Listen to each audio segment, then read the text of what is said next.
Before I formally start, I want to just give a little gift as a token of appreciation to Professor Saimonz, because every time we've had engaged, he's been ever so polite, well-mannered, and frank and honest, unlike some of my previous debates, which I'm to blame too. And I think in order to start in a nice way is to give gifts, as the Prophet Muhammad, upon whom be peace, said, spread love, and the way you do that is by giving gifts. So I have one of my favorite translations of the Quran for Peter. I hope he reads it, so it's thank you very much. No worries. Thank you very much. Thank you.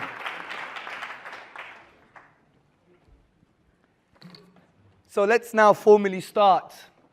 In Alhamdulillah, wassalatu wassalamu ala Rasulillah. To proceed, brothers and sisters and friends, I greet you all with the warmest Islamic greetings of peace. Assalamu alaikum wa rahmatullahi wa barakatuhu.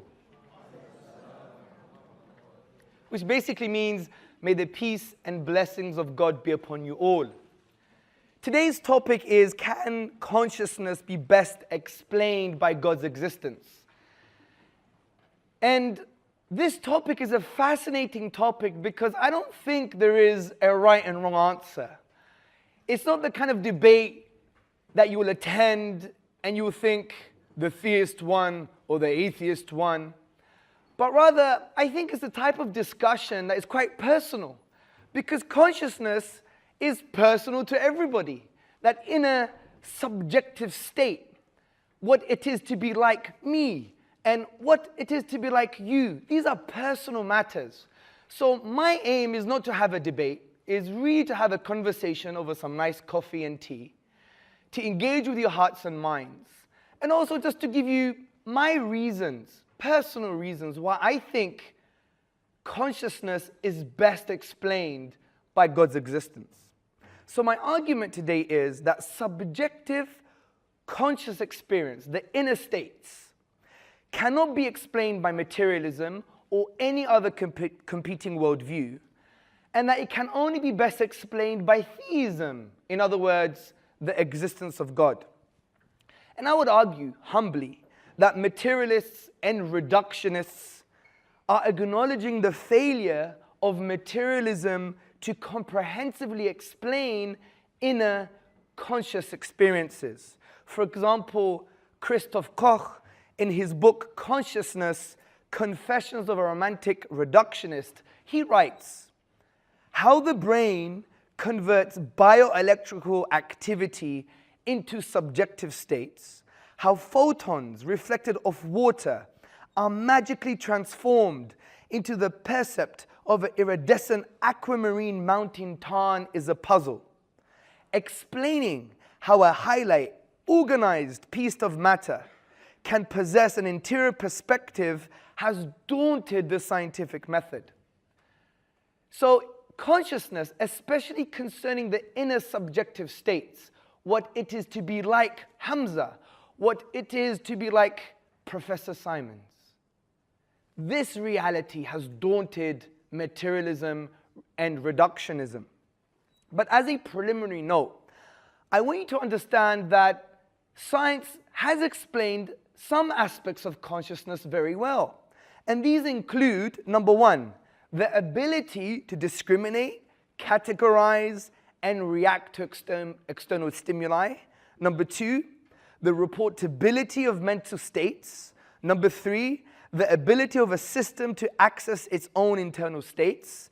Number four, the focus of attention. Number five, the deliberate control of behavior. Number six, the difference between wakefulness and sleep. These are no issue for the scientific method. All of these can be explained in terms of computational or neural mechanisms, brothers, sisters, and friends. But what I would like to focus on is what Professor David Chalmers coined as the hard problem of consciousness, and many other academics are actually following suit. And the hard problem of consciousness refers to our phenomenal states, the inner subjective experience, what it is like to be Hamza. Let me give you an example. I like strawberries. And me eating a strawberry is a particular experience for myself. Now, from a materialist perspective, you may find some neurochemical happenings that correlate to me eating a strawberry. You may even find out that what I'm eating is nice and sweet.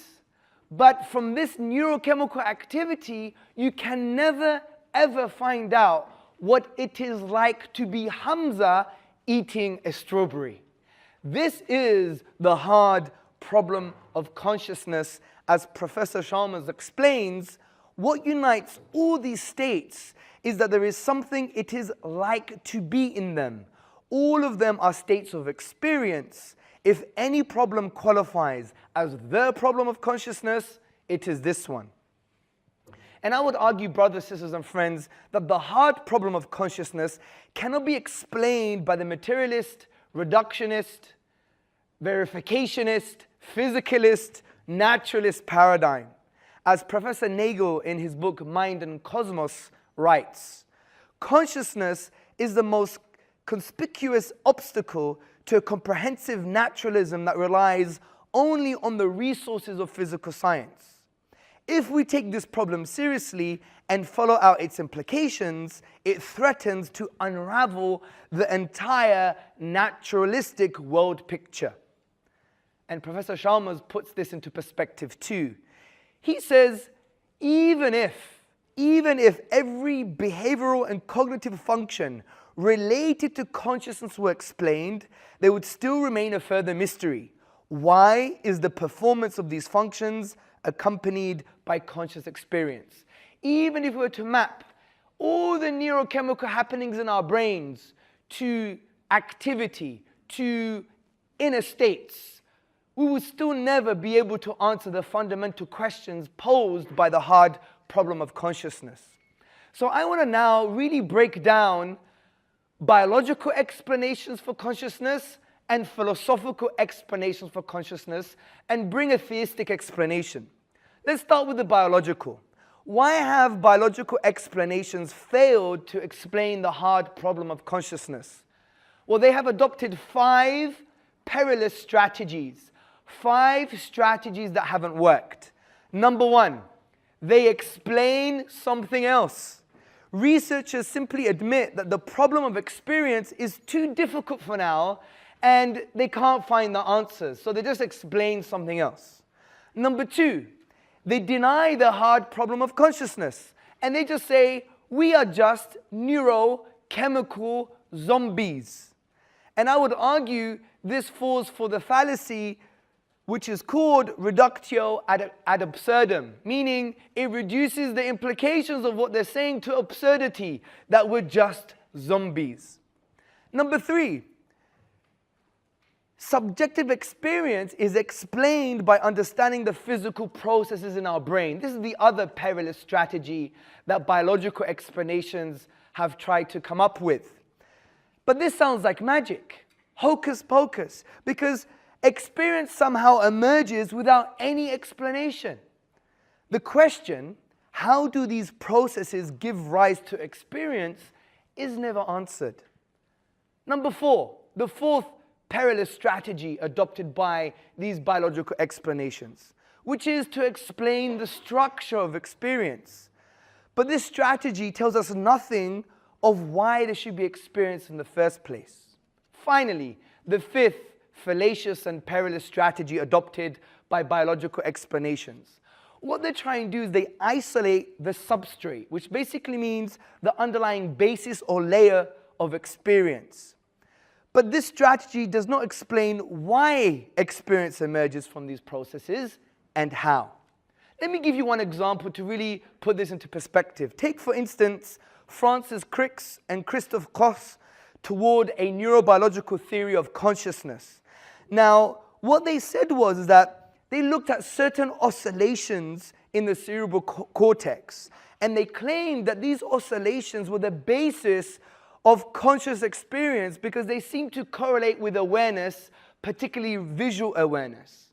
But there are some criticisms to their theory.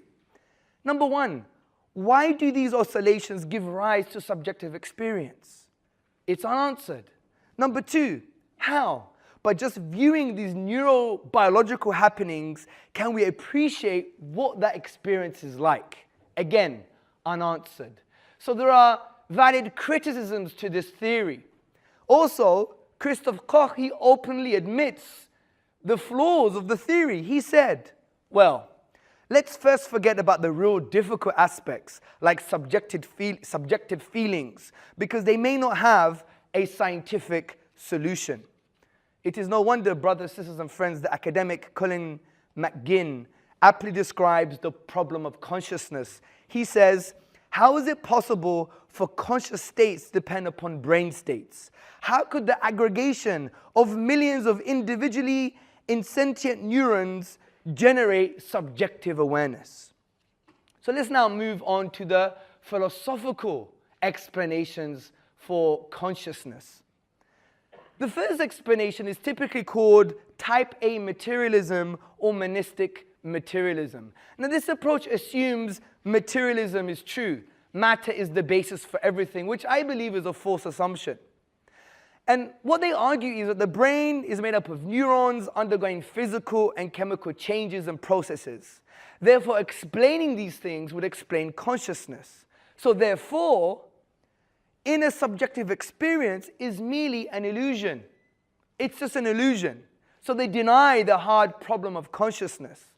I would argue this is not an adequate explanation of consciousness, as it just redefines consciousness and ignores what requires explaining, which is that we do have inner subjective experiences. Also, type A materialism also shares its fundamental conclusions with the modern functionalism and behaviorism. Now, functionalism essentially describes mental states by what they do rather than what they feel. So again, they ignore the hard problem of consciousness. Behaviorism describes our conscious states by our behaviors or what can be verified physically. Again, a very crude counter-argument to this is, well, look at actors. They can show that they're in pain, but it doesn't mean that they are actually in pain. So the verifiable physical output doesn't correlate with the inside, with the input. Let's look at type B materialism. Now, type B materialism basically says there is an epistemic gap between physical and phenomenal domains, meaning the inner experience. An epistemic gap basically means a gap of knowledge. Now, they say that this gap can be explained with a materialistic philosophy because there is somehow some kind of quasi-link between the physical and the inner experience. But I would argue this is not an adequate explanation for consciousness because one, it assumes materialism to be true without justification.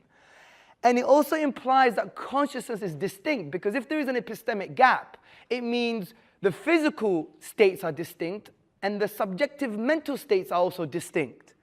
And therefore, there must be a fundamental law that connects these distinct properties because that's what fundamental laws do. They connect distinct properties.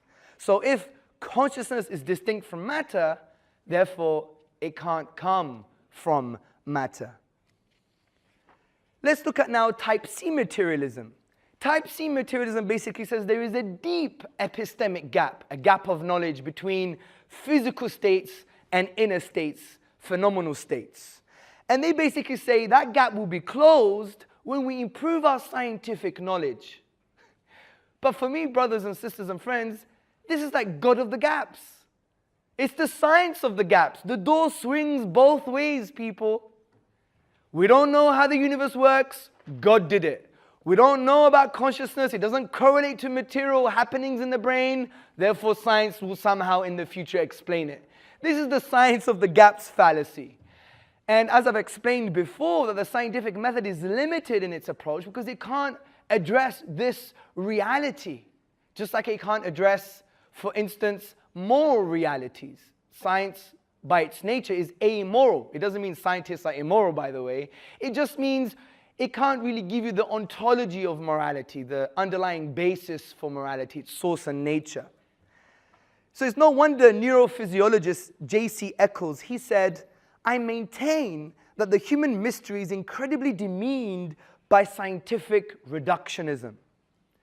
However, there have been non-materialist explanations. Take type D dualism or interactionist dualism as an example, which we know also refers to Cartesian dualism, which basically says consciousness and the brain are radically different, yet somehow interactive.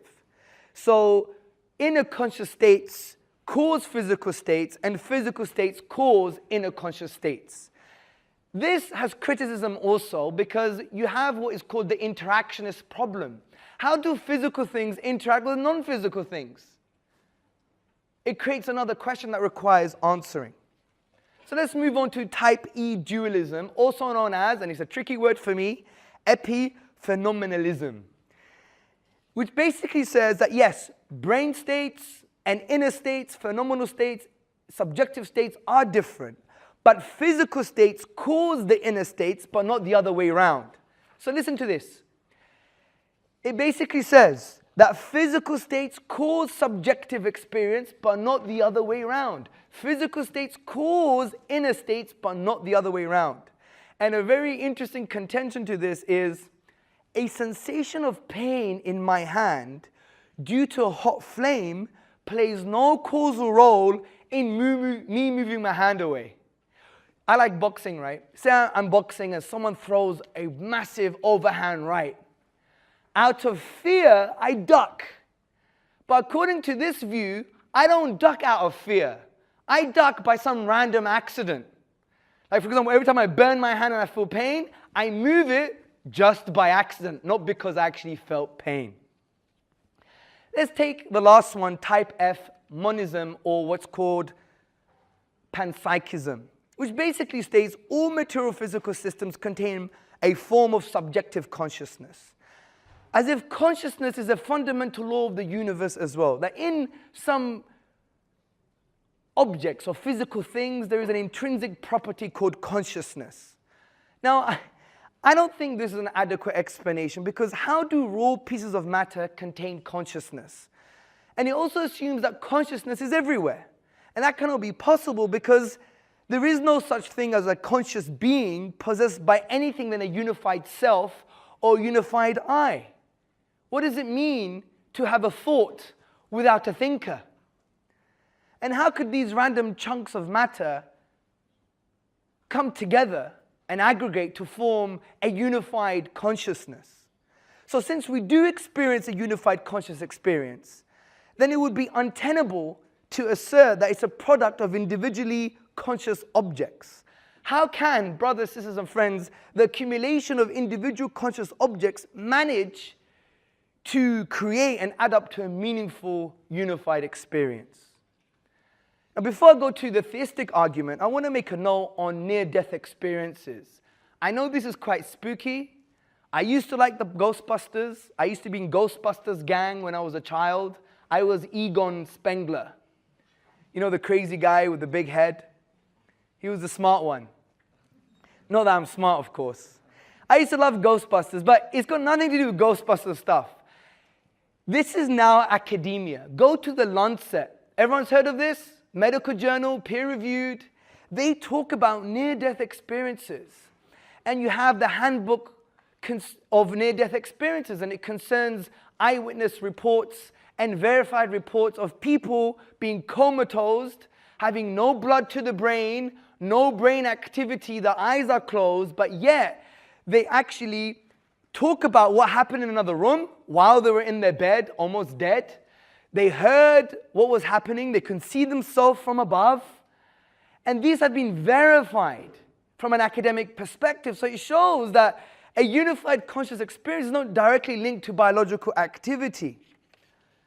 Now, if you go to, for example, the Handbook of Near-Death Experiences, you see that they state the following. In a recent interview of 93 reports of potentially verifiable out-of-body perceptions during near-death experience, it has been found that 43% had been corroborated to the investigator by an independent informant. And there are many amazing case studies for you to research for yourself. And the reason I brought this into question is because now academia is taking out-of-body experiences and near-death experiences quite seriously in peer-reviewed journals, that it's a phenomenon. And if we want to understand the brain and the mind, or the brain and consciousness, the best way to do that is actually looking for non-materialistic explanations now, because we can't explain the phenomenon of near-death experiences. So why is theism or God the best explanation? I have 5 points why theism best explains consciousness. Number 1, it explains where consciousness came from.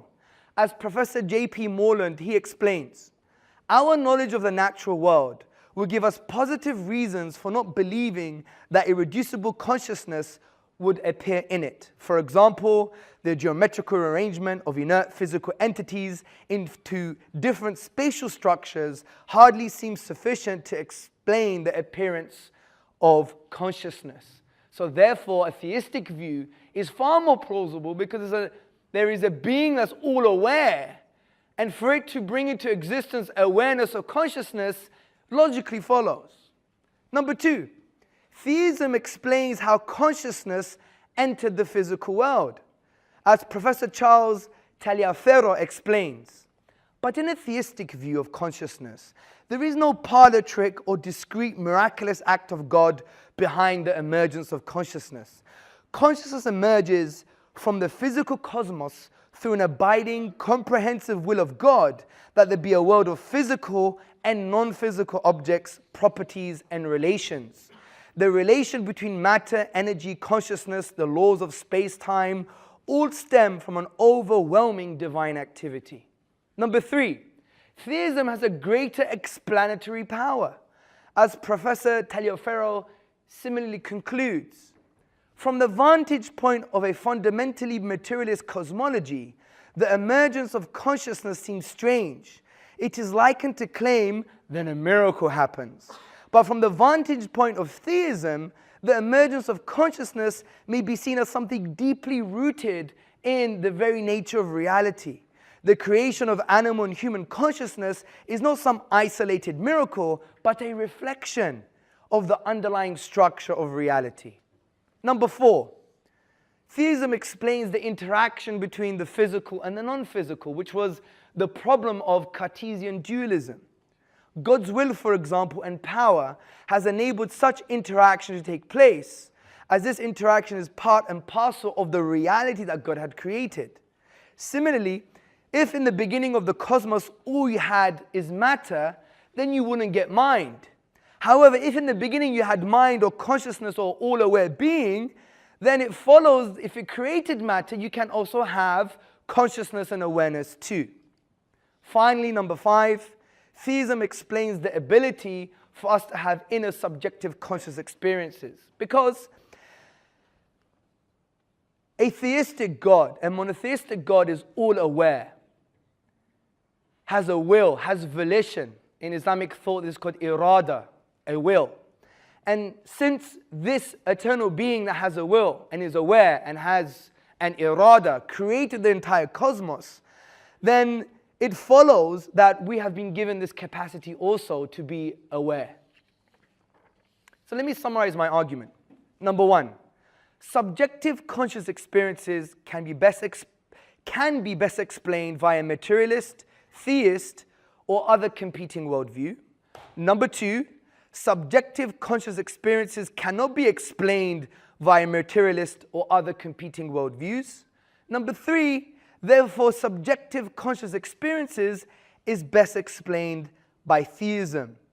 It is no wonder the famous poet of the East, Iqbal, he said, for centuries, Eastern heart and intellect have been absorbed in the question, does God exist?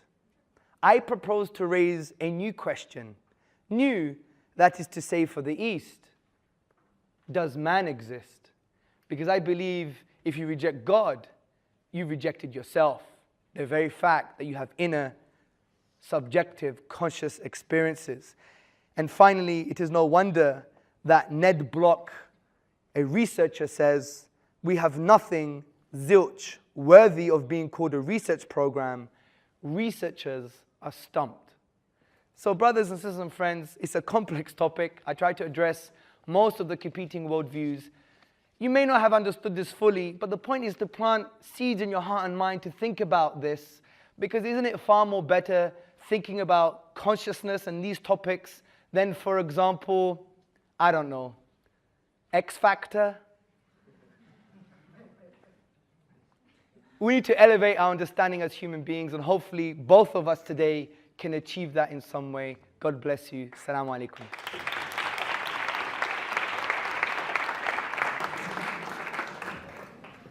Thank you. Good evening, everybody. Assalamu alaikum.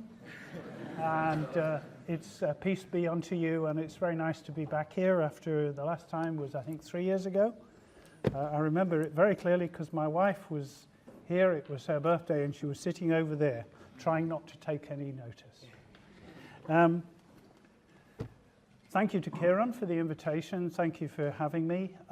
Thank you to Hamzة for his usual very well-informed, entertaining and eloquent putting of the case for the best explanation of consciousness being the existence of God. I am going to put the opposite case, or at least I am if I can find my crib notes, which are here. And just to summarize my conclusion before I get there, I'm going to say, no, that's not the best explanation. Consciousness is a natural phenomenon, and if it is a natural phenomenon, it should have a natural explanation. However, the question is a very interesting and very well chosen one, because as Hamzة pointed out, scientists and philosophers, or at least those whose heads are not buried deep in their own research programs, are puzzled. Noted authorities such as Daniel Dennett say human consciousness is a great mystery. In fact, he thinks it's one of the last great mysteries. The famous Australian philosopher David Chalmers, who incidentally is going to come and speak at Trinity College at the beginning of May in the Donnellan lectures, David Chalmers says the problem of consciousness is the hard problem, and it leads him to have a philosophical view which is dualistic. So this is a very nicely balanced debate. In fact, there were very few things that I could disagree with in what Hamzة said up until the last 5 minutes. That is to say, his critique of over-hasty attempts to explain consciousness by scientists and philosophers are, I think, all correct. In fact, he went through types A through F of philosophical type explanations, and I could put my hand on my heart or close to it and say, I'm not type A or type B, etc., through to type F. So I'm actually type G, and I'll explain what type G is later on. Now, the question has 3 important keywords in the title: God, explain, and consciousness. One of those concepts is relatively unproblematic. You might not expect me to say this as a philosopher, but in fact it's the concept of God. By God, I understand the concept of an all-powerful, divine, loving, creative, caring intelligence, as and one of a kind, as postulated in all the 3 great monotheistic Abrahamic religions. So I'm agreeing on what the notion of God is, and then the question is this notion of God going to give us the best explanation for the phenomenon of consciousness? Let me say a little bit about explaining and consciousness. What is explaining? There is a whole branch of philosophy called the philosophy of science, which is dedicated to telling you what scientific explanation is. A lot of their explanations are good, a lot of them are not good. I'm going to give a very simple account of what explaining consists in, which any theory has to accommodate to, and which tells us basically what it is to be a good explanation. An explanation is an answer to the question, or to a question of the form, why? In fact, Hamzة said it like this. Why are things like this? Why does lightning precede thunder? Why do I get a hangover when I've drunk too much wine the night before? Explanations tell you why. And a good explanation does that in 2 ways. It reveals a phenomenon as an instance of a more general case or a more general kind, and in terms of which we can understand it in terms of things we already understand quite well. So, for instance, well, I'll give you an example in a minute. That's one aspect. So, explanation reveals or discloses a phenomenon as something which is of a kind with things we already understand. Perhaps not perfectly, in fact, almost certainly not perfectly, but better than the thing to be explained. Secondly, and this is really important, an explanation, a good explanation, tells us about the mechanism whereby this kind of phenomenon occurs. It tells us how it works. And again, it tells us in terms which are in some way or other familiar. And I'll give you two examples of explanations. They're both scientific explanations. One is good and one is bad. And I'll only sketch them because it's more complicated than we have time for. The first is the scientific explanation of thunder and lightning. Thunder and lightning was originally said by Aristotle.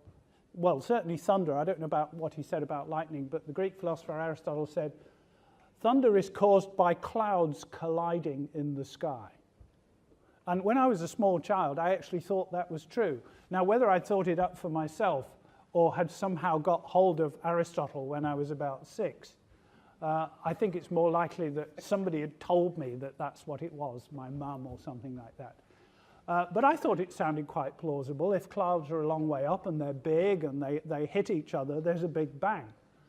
But we now know that that explanation is no good. In fact, we now have a fairly good explanation of what lightning consists in, or how it arises. It arises because of friction due to convection currents in the air, especially in hot and stormy weather, which creates charged particles in the atmosphere, which are of opposite charge to particles in other parts of the air, and which are of opposite charge to the ground.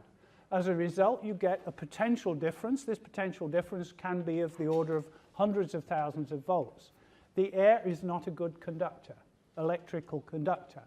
And as a result, it resists the passage of current or the equalization of potential differences up to a certain point. Beyond that point, the air breaks down from its normal state, it ionizes, and current passes, huge amounts of energy pass very quickly, in the order of 50 microseconds, from one part of the world to another, sometimes from cloud to cloud, sometimes within a cloud, sometimes from cloud to ground. When that happens, when that charge jumps through the atmosphere, through the ionization of air, the resulting plasma, which is an extremely hot form of matter, expands so rapidly that it creates a shock wave. It expands at supersonic speed, and that creates a shock wave like the passage of a supersonic aircraft. And it is that shock wave which agitates the molecules of the air and which we hear as the crack or bang of thunder. So that's a successful explanation. Not all details are known. There are lots of things to be found out. One of the difficulties is it's not a very safe place to be in the middle of a thunderstorm with lightning crackling all around you to investigate it. The first person who did find out that lightning is associated with electricity was a very brave man, Benjamin Franklin, who flew a kite in a storm with a key attached to it and got electric shocks from the key. He was lucky to be alive. Let me give you an example of an unsuccessful but very, very long-running explanation in science, and it's one with which you may or may not be familiar, but it might be interesting to you as medics, that it was a medical type explanation, an explanation for the different temperaments or characters of people, and an explanation for the reasons why people succumb to various kinds of illnesses. And this was an explanation which flourished in ancient Greek times. It flourished throughout the long history of the Middle Ages, through Arabic medicine and medieval European medicine, right up until the 19th century. And this is the theory of the 4 humours and the 4 temperaments. The 4 humours are 4 liquids present in the human body: phlegm, bile, black bile, and blood. and those were associated with the 4 elements of earth, air, fire, and water. And it was thought that different imbalances of these humours gave rise to illnesses on the one hand, and also gave rise to differences in temperament. For instance, somebody who had an excess of bile or choler was choleric or hot-tempered, quick to get angry. Somebody who had an excess of phlegm was easygoing. They were phlegmatic. In fact, we use words like phlegmatic, sanguine, which means you've got lots of blood, choleric. And if you have an excess of black bile, melancholia, then you are melancholy or prone to depression. That was a very well believed in, very worked out scientific theory. The only problem with it is it's totally wrong. It's not the imbalance of fluids that causes things like cancer or Huntington's disease or all sorts of other things. There are other causes for that which we now know much more about. Also, the differences in temperament between different people are not caused by imbalances of the humours or fluids in them. Angry people are not angry because of an excess of bile. They are angry for other reasons. Now, I mention this explanation for one reason. There was a straightforward but false explanation as to why angry people were angry. They had an excess of bile over the other humours in them. We do not now have a unified explanation of why some people are angry and other people are less angry or prone to anger in such simplistic terms. In fact, I don't know if there is a theory of anger out there anymore among psychiatrists or psychologists. Now, what that shows is that in certain cases, scientific advance results in the deposition or removal of a theory which tried to explain that phenomenon without it being replaced by a better theory, mainly because the problem seems to just get more complicated or disappear. Let me come on to the next question. What is consciousness? Well, it can mean various things. It can mean the difference between being awake and being asleep. It can mean thinking. It can mean being self-aware. But I'm going to use it for what Hamzة, following David Chalmers, calls experience or phenomenality. What it's like to be me, what it's like to be you, what it's like to be, as Thomas Nagel once wrote, a bat, what it's like to be a zombie. Well, there isn't such a thing as what it's like to be a zombie. I have a sneaking suspicion that some of my colleagues, in fact, are zombies, but I can say that here and not in Trinity College. There are 2 aspects to consciousness in the mind. One is intentionality, that is, that we're able to think about, cognize objects in the outside world.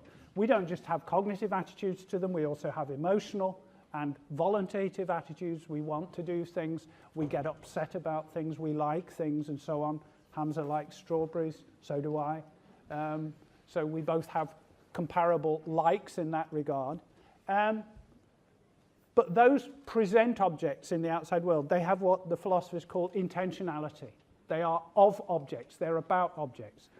That is an interesting and important aspect of what it is like to be mental, but the one that really concerns us, and it concerns both of us here, is what I call phenomenality. The idea that there is something that it's like to be a conscious being. There is, if you like, a view from the inside. That's not a brilliant way of talking about it, but it is what it's like for us. There is a difference between being a stone and being a human being. Stones don't think, they don't have experiences, they don't have plans, hopes, and fears. They don't worry about being crushed, whereas we worry about falling under a bus. So there is no such thing as what it's like to be a stone, but there is such a thing as what it's like to be a normal, healthy, adult, living human being, because from time to time we're awake and we're taking in what's in our surroundings. And that has this subjective or picture or inner theatre aspect to it, which is what I mean by phenomenality. And that is the aspect of consciousness that David Chalmers calls the hard problem. That's the bit that science seems not to have got round to explaining adequately. Now, I am not going to contest, in fact, the claim that science has not got round to explaining it adequately. The reason is, I think science has not got round to explaining it adequately. What would a natural explanation of consciousness look like? Well, first of all, it would have to give a mechanism as to how it works. There is some progress on that, perhaps, but a lot of the time what scientists have been doing is, as Hamza pointed out, they have been looking at more easy problems, more tractable problems, problems it's easier to deal with the tools and knowledge that they have. The consciousness problem stumps them, and so they push it on one side and say, let's get on with what we can do. And then they come back and say, oh, well, we're working on consciousness. But actually what they're doing is they're working on things that they hope will help them to work on consciousness down the line. So I'm not going to dispute with that. It is not clear, therefore, that neurophysiological investigations to date have really started tackling the problem of phenomenality and consciousness. Now, it may be because this is a problem that is too difficult for us to work on. Maybe the human organism is not sufficiently complicated to understand the complications of the human organism, which is an option that I wouldn't rule out at all. The most complicated object in the known universe is the human brain.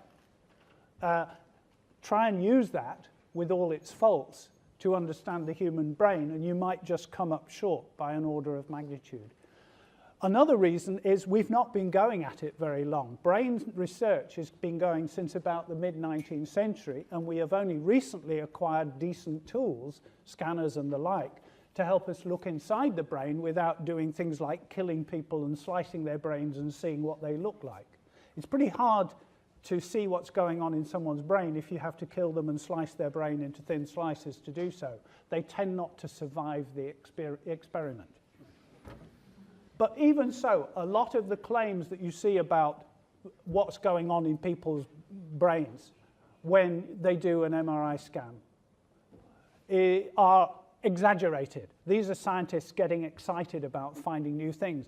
They see parts of the brain lighting up and they say, this shows that this is where consciousness is. Or this shows that this person is actually in a coma, but they are thinking about playing tennis. So they get overexcited, as you would do if you're on the cutting edge of science. So I will agree then that science has not got very far, if far at all, in explaining why there is phenomenality. Now, the other aspect to what it should do is it should explain how phenomenality, if you're doing a natural explanation, we are organisms, I claim consciousness is a natural phenomenon. If it is a natural phenomenon, how did it evolve? And in fact, why did it evolve? Why is there consciousness? Why can we not get by without being zombies?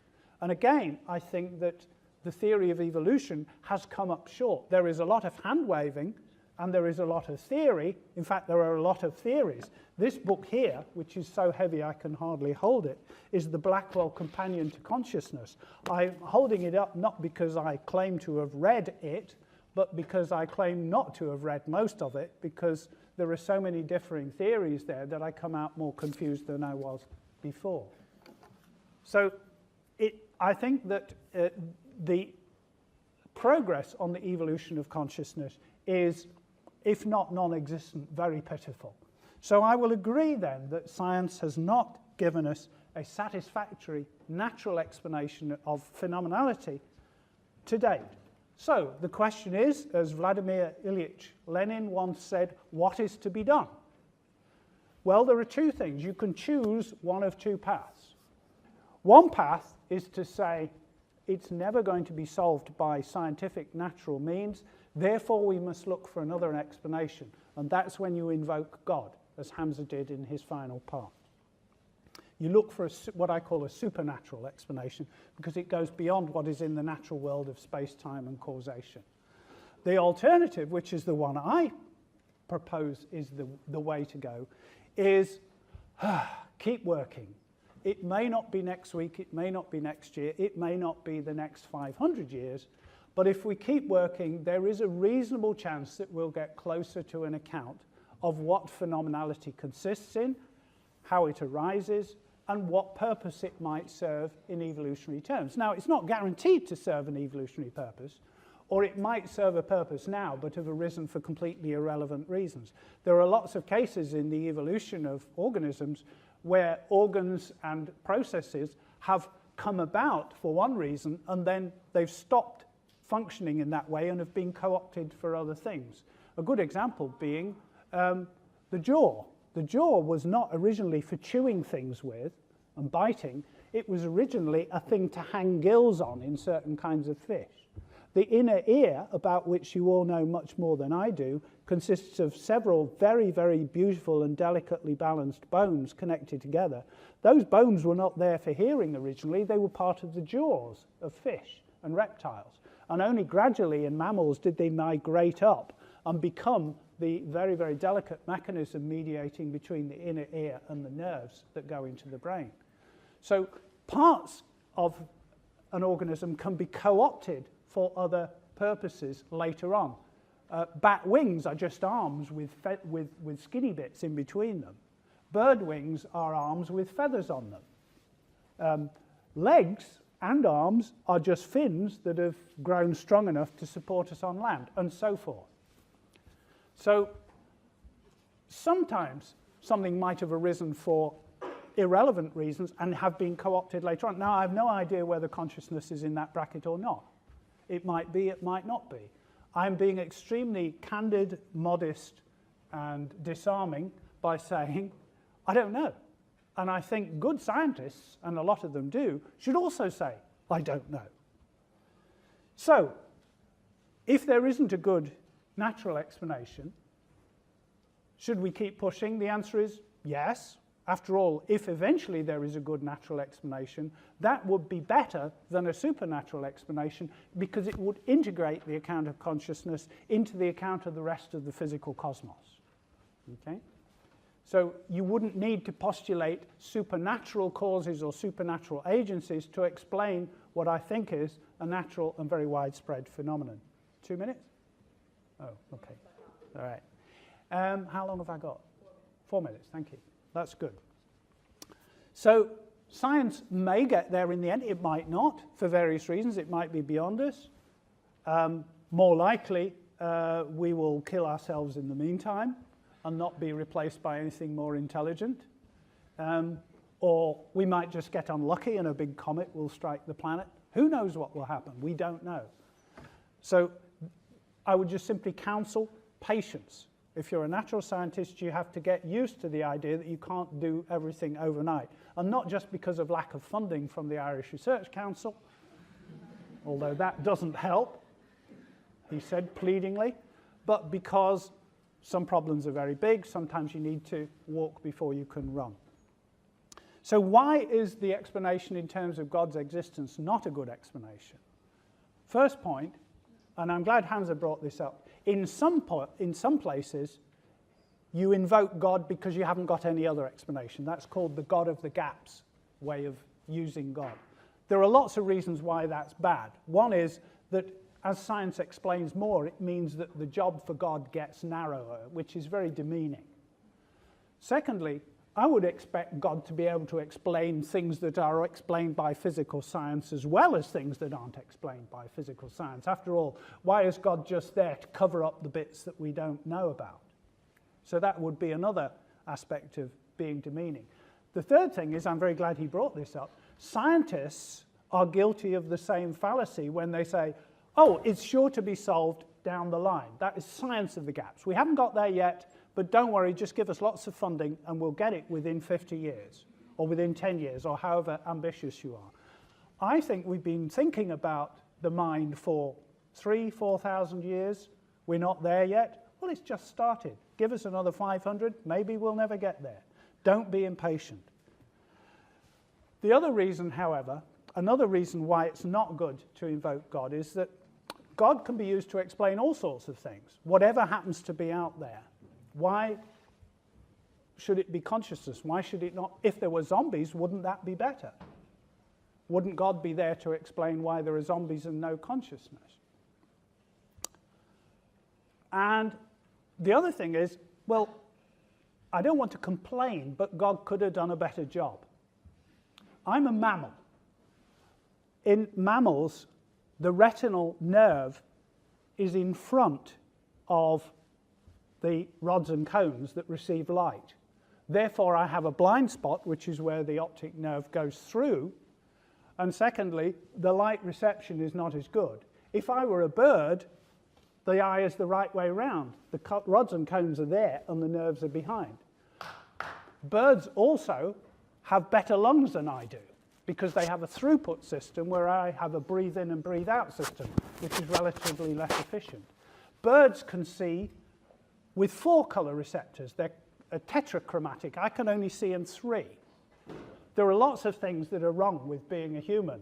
Flat faces, too many teeth, bad sinuses, pharynxes, ectopic pregnancies, ladies, appendices, hernias where your testes came through, gentlemen, and ladies, think hard. The birth canal goes right through the middle of your pelvis, and that's why some women die in childbirth. There are lots of design faults in human beings. If I were asking for a remake, I would ask, first of all, for a couple of extra hands. Secondly, I would ask for better vision, better hearing. I could hear more. I could appreciate Bach better. I would like probably 4 legs and maybe wheels and better lungs, as well as a better memory, longer attention span, quicker information processing time, and could I live for 200 years, please? So there are lots of things where I think, if God is an explanation of consciousness, why didn't he give us a better version of it? Finally, I've admitted that there isn't an adequate natural explanation for God. There isn't one. There isn't an adequate natural explanation for consciousness. There is an explanation for consciousness according to Hamza, because Hamza says God is an intelligent, aware being and has created us in that image, which is a very orthodox and traditional view. In those cases, however, like in the case of the temperaments, where there has been an explanation in the past which is not a good natural explanation, it is sometimes better to be without a good explanation than to be saddled with a bad explanation. So for that reason, I consider that it is not the best explanation of consciousness to invoke God, even though, sorry, I don't have an alternative. Thank you.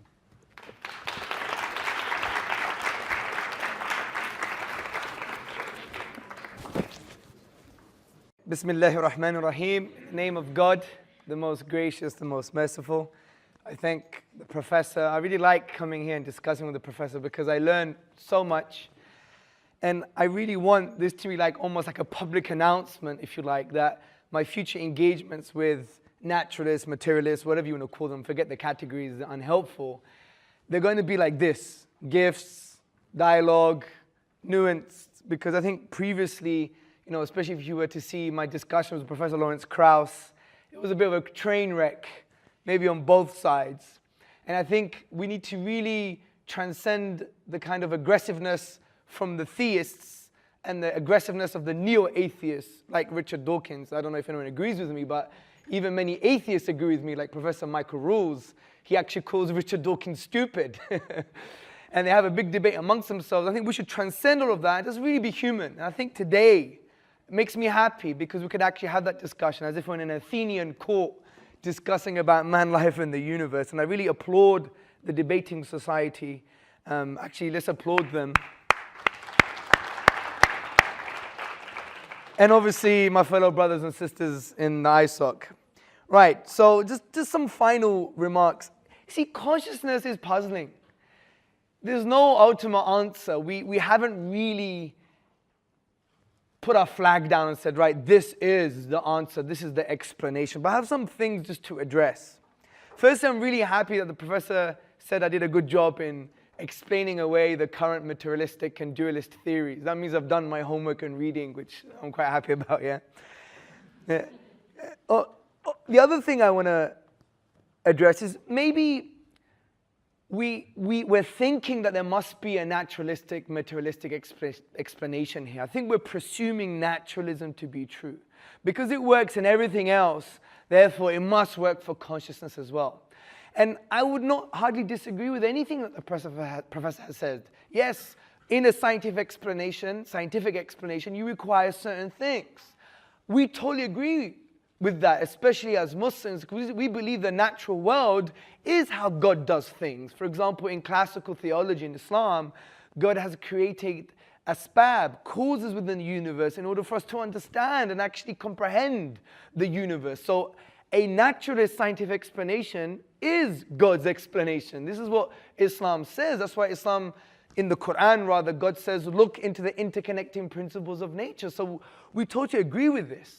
But my contention is that by studying the scientific method and by understanding what is going on in the brain, even in a limited way, it's de-scoped. We can never understand the inner subconscious states, because from the perspective of looking at neurochemical happenings, that could never translate. The jump is way too big. It can never translate into some form of, I now know what it is like to be Professor Symons. So the point here, this is a signpost, as an indicator that, you know what? We must start looking at non-naturalistic explanations. And I don't think there's any problem with that at all, because we've done that for many other things. Because we understand, for instance, that science as a method, empiricism can't really deal with, for example, logically necessary truths. That's a different realm of philosophy, if you like. When we look at morality, we know that science, generally speaking, can inform our morality, but cannot provide a basis for it.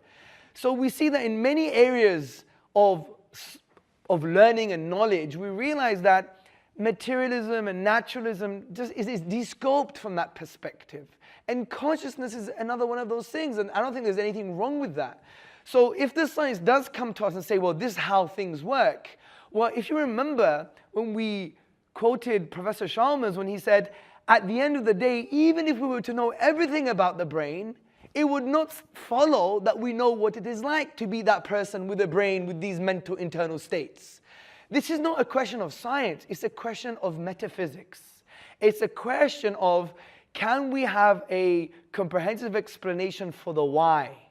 We don't disagree with the how. Bring on the science. Like, from an Islamic perspective, we love science, right?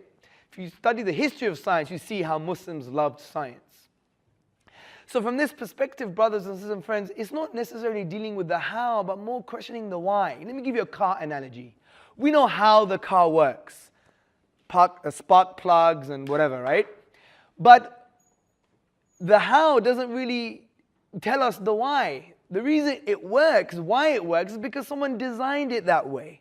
So I think the whole best explanation is a bit of a red herring, because it assumes materialism to be true, or naturalism to be true, and it's misapplying what we're trying to say here. We're saying that the method is de-scoped. Empiricism, science can't really tell us in a conscious state by the very nature of the methodology and the theory of knowledge called empiricism.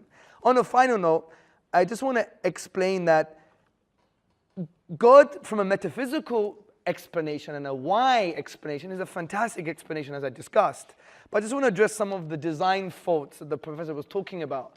Well, if you are a naturalist and a scientist and you have empiricism as your worldview, you can never claim that they're actually faults, because even you know that maybe in the future science will tell us why we have them in the first place. And maybe science will tell you why you have an appendix. And maybe science may tell you that why you have wisdom teeth, or why you had a jaw. You have to be open for future conclusions, because science is based on induction, which is taking limited observations and concluding for the next or the entire set of observations. So you can never say it is a design fault by the very nature of the scientific method or the way you conclude scientifically, because you don't have an infinite number of observations. And the other point I'd like to make is, it's fit for purpose. You're meant to live into about 70 or 80 and then meet your Lord. If we were to be perfect, then what's the point of paradise? Assalamu alaikum. So thanks again. I applaud the openness that Hamza is pushing. It's my own view also. I think as people trying to understand the world, it is very good to keep an open mind. Not so open as the head of Johns Hopkins University once said, that our brains fall out, but open enough to accept that at any stage along the way we might be wrong and that we may have to revise our opinions. And I am one of those who thinks you can revise your opinions on anything. One of the things on which I did not speak, but which I will briefly respond to, is the issue of near-death and out-of-body experiences. This, if this were, let's say, if this were such that you couldn't give an adequate naturalistic explanation for those phenomena, then I would reluctantly but modestly conclude that naturalism as an account of what goes on in people has its limitations and that there is more to it than that. I do have a colleague, incidentally, in Trinity College who seriously believes in near-death experiences as revelatory of the fact that we have a soul and are not just physical organisms. So, I'm aware of this. I personally just don't know enough about it, so I'll have to get that handbook and clog my shelves up even more with books I don't have time to read. My own view, and I will mention this, I said I was a type G naturalist, and that's not been mentioned so far. My own view actually derives from that of an early modern philosopher, a Jewish philosopher called Baruch Spinoza, or Benedictus de Spinoza, depending on whether you gave him his Hebrew name or his Latin name. Incidentally, his views did not endear him to the Jewish community in Amsterdam where he lived. They booted him out, they excommunicated him, and he made his living by grinding lenses. He refused to take a job which would restrict his freedom of thought. As a result, he suffered considerably from the glass that got into his lungs and his eyes. A very, very courageous man. Baruch Spinoza held the view, I mean, there's a lot about Spinoza's metaphysics that I disagree with, but the one thing I do agree with is that the mind and the body, or consciousness and brain processes, are two aspects of one and the same thing. Now, what do I mean by that? First of all, there is only one set of phenomena going on. There are brain processes and there are conscious processes. Some of the conscious processes are brain processes, all the conscious processes are brain processes, not vice versa. There are things going on in the brain which don't affect consciousness. Secondly, the difference between them is, and why there is such a thing as what it is like to be me, is that when we do brain science and when we look in scanners and when we look when we do instrumental investigations of how the brain works, we do it from the outside. We do it looking through the benefit of our conscious experience to what's going on in either other people, or if we can do it subtly enough, in ourselves. I had a teacher in Manchester where I was a graduate student who told me about how he had his brain operated on while he was conscious, because he'd had a motorcycle accident and there were bits of the road in his brain.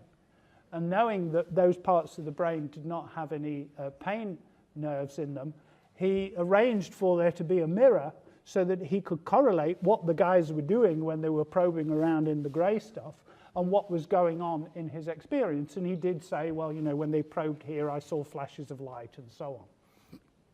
So the difference is, the reason that having a bunch of neurons and other cells interacting in a certain way, consciousness is a process, it isn't a thing. It's a process that goes on in certain kinds of organisms that emerges in the course of evolution, we know not how. It's probably fairly endemic among animals. When that's going on, there are two things. If you look at it from the outside, you can't understand that there's anything in all the stuff you can see, hear, smell, and whatever that would be what it's like to be it. The reason that you can't is that you're not being it. You've got to actually be inside for there to be what it's like to be. That's why there might be such a thing as what it's like to be a cat, but there isn't such a thing as what it's like to be a stone. And I agree with Hamza that panpsychism, which is the view that the whole of nature is mental, is a silly doctrine. That's my philosophical worst attribute. It's silly. It's ridiculous. To think that an electron could have existential angst is ridiculous. Now, that's not to say that great philosophers haven't held it. In the 17th and 18th century, Leibniz, who knew Spinoza and was influenced by him, was a panpsychist. He thought the whole of nature was mental. And also in the 20th century, my fellow countryman Alfred North Whitehead, one of the great metaphysicians of the 20th century and a good mathematician, was also a panpsychist. And I say to him, Alfie, why did you do that? So I think that I don't think you can explain it, what it is to be like, but I think you can account for the difference between looking in from the outside and sitting there on the inside. And that when certain things are going on which other people can see from the outside, what they are looking at is what is going on inside me when I am being me. Thank you.